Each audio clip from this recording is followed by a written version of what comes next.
Okay, so it's time for us to go ahead and get back into our coverage over X-Men Onslaught. Now, here's the thing, because we're going to cover Cable issues number 32 and issues number 33. Now, these two issues are really important for Cable, but also for the character of Onslaught as well. Now, the first reason why I say it's for Cable is because this picks up right after the big storyline took place in Wolverine comics. And let me explain. You see, over in Wolverine comics, we had this character known as Tyler Dayspring. Now, Tyler Dayspring is actually the son of Cable, who also came back in time alongside with Cable. Now, for Tyler, he went a tad bit mad, and that's all because of strife. But anyway, so when it came to Tyler Dayspring, what he did was he was trying to achieve the goal of becoming the new Apocalypse, trying to replace Apocalypse while he's quote unquote no longer around. Now for Tyler, what he wanted was an horseman,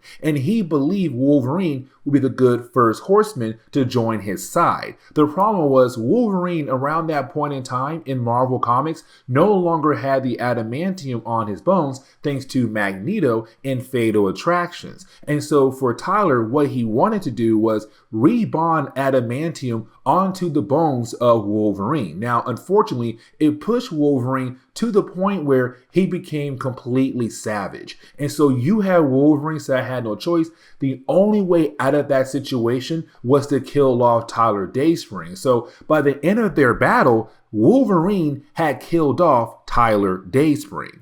Now, I'm going to save the second reason why I say this storyline is very important for Onslaught for a later part in this video, because right now I kind of want to go ahead and get into the opening pages of this storyline, because we do pick up with Cable and Domino currently attacking Camp Hayden. Now, here's the thing. Camp Hayden is really important because the government was trying to build a brand new type of Sentinels, very close to Nimrod, basically. Now, here's the thing, because for X-Force, when they came back here last time, they found the entire place completely empty, but there was writing on the wall, and it said, Onslaught. Now you had our heroes leave and inform Cable what they had saw, including fighting against Blob and the Mimic. Now that being said, for Cable and Domino, they went back there to get more answers. Now, the entire time you have our two heroes on this mission, it's Domino wanting to see if Cable is truly okay. Does Cable have a heart? Because Cable is not really trying to talk about the fact that he just lost his son, Tyler Dayspring, to Wolverine.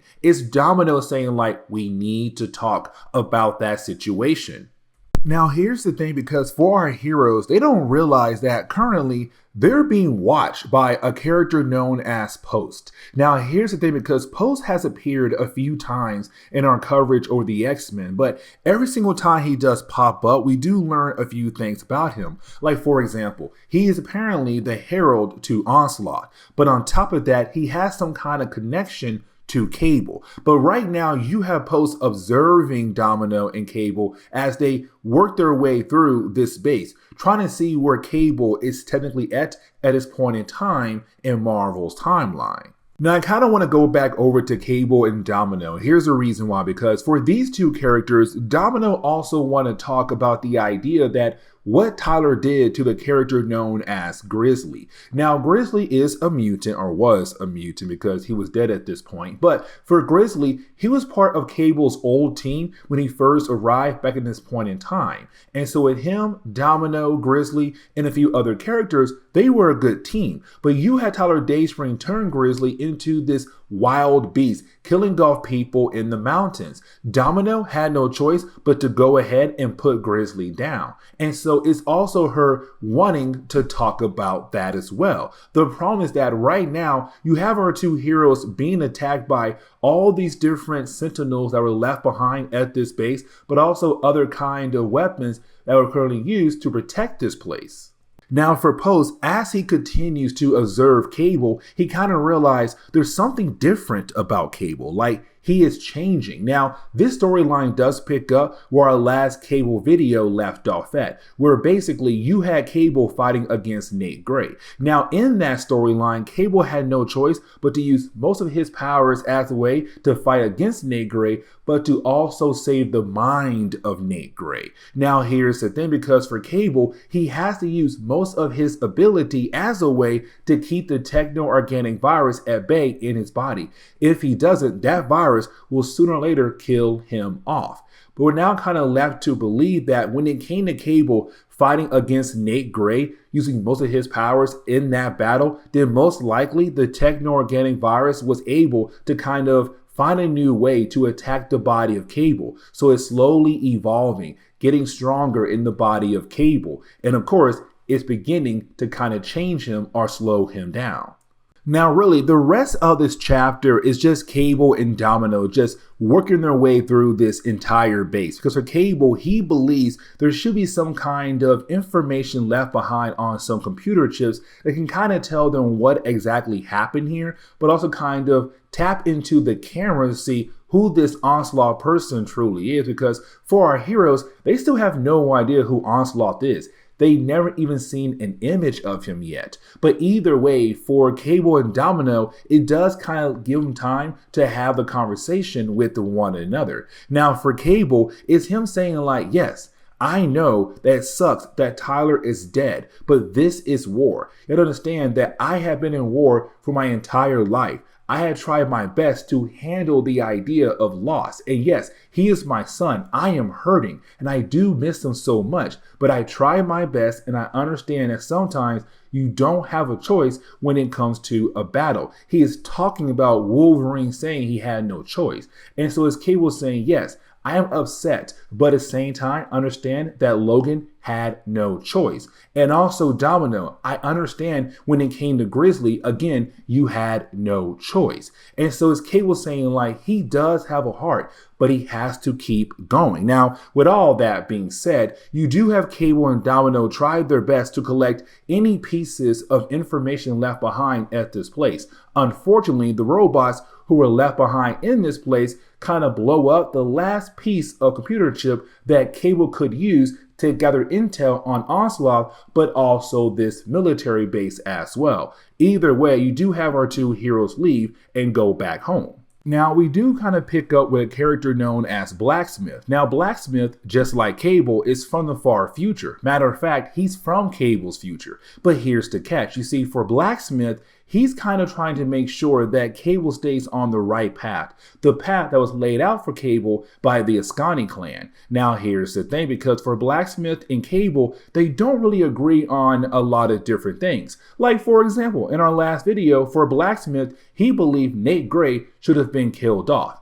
Anyways, though, you have Blaquesmith right now looking at data about what's going on inside the body of Cable, except that is when somebody contacts him through his mind. Now, of course, we're left to believe that this is Onslaught. But here's the thing, because for Onslaught, he believes that Blaquesmith should be removed from Cable's life as a way to get to Cable. And so just like that, the entire base that belonged to Blaquesmith gets blown up in a matter of seconds. So we're kind of left to believe that Blaquesmith is officially dead.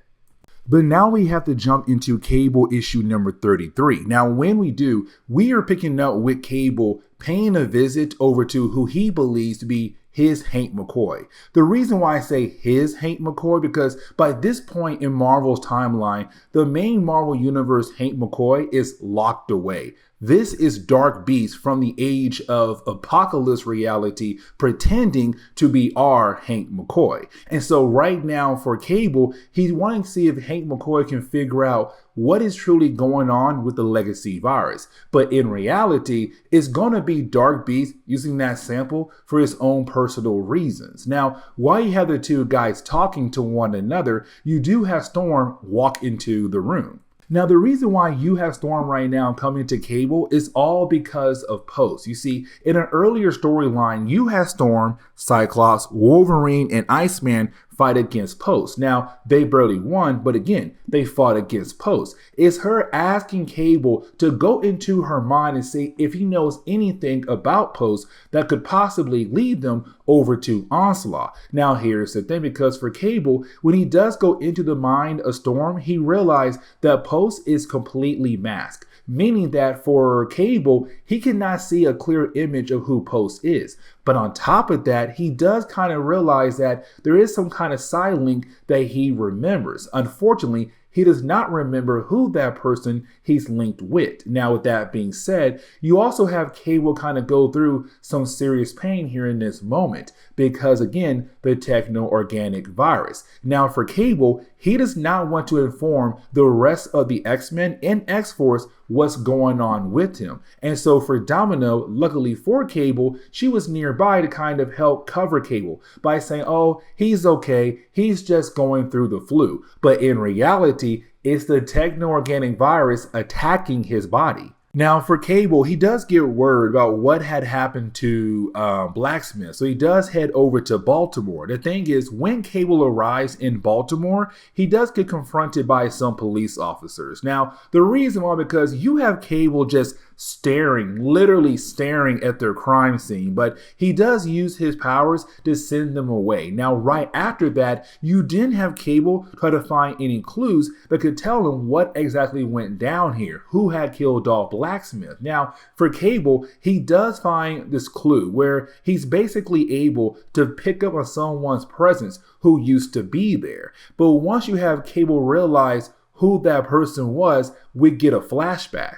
And this begins us finally learning the origin of Post. You see, when it came to Cable, when he first arrived back in the past, like I said earlier, he had his team of different characters by his side. There was one time where him and G.W. Bridges went on a mission to stop the Mandarin. You see, the Mandarin, he was trying to make a new kind of army of people by trying to use a mutant and take the X gene out of that mutant and most likely give that X gene over to other people to see how they truly evolve, but to also create a brand new army for him to use. Now, you had Cable and also GW appear to hopefully stop Mandarin. The thing was, Mandarin was technically not there at all. That lab was being run by some type of hologram. But for Cable, he realized the test subject is currently dying. That test subject is no other than Post. And so as we go back to the present day, we're picking up with Cable being ambushed by Post. Now here's the thing, because for Cable, Post should be dead. But it's also Post feeling bad about attacking Cable. So we're kind of left to wonder at first, like, okay, why in the world should Post be dead? And also, how close were these two characters?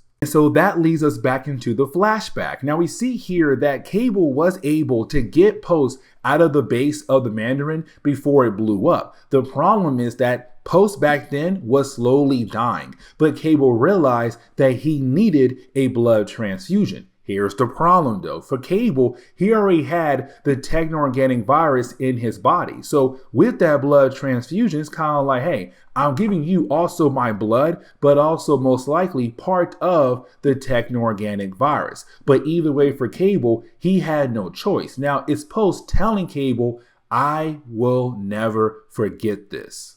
And so this leads us into the ending of the storyline, because now we're picking up with Cable fighting against Post. Technically, we're picking up with Post beating down on Cable. But either way, it's Post right now feeling bad about the idea of what he's doing to Cable, because Cable had technically saved his life. But on top of that, it's also him kind of saying like, your virus did somewhat save my life, but also change me. But it's also Post working for Onslaught. He has no choice here but to do what his master asked him to do. And so you have Post just beat down on Cable. Now for Cable, unfortunately, he's not able to call out for help, because right now he must use all of his powers to keep the techno-organic virus at bay. The problem is right now, it does not seem like it's working. So the techno-organic virus is slowly changing and taking over his body. But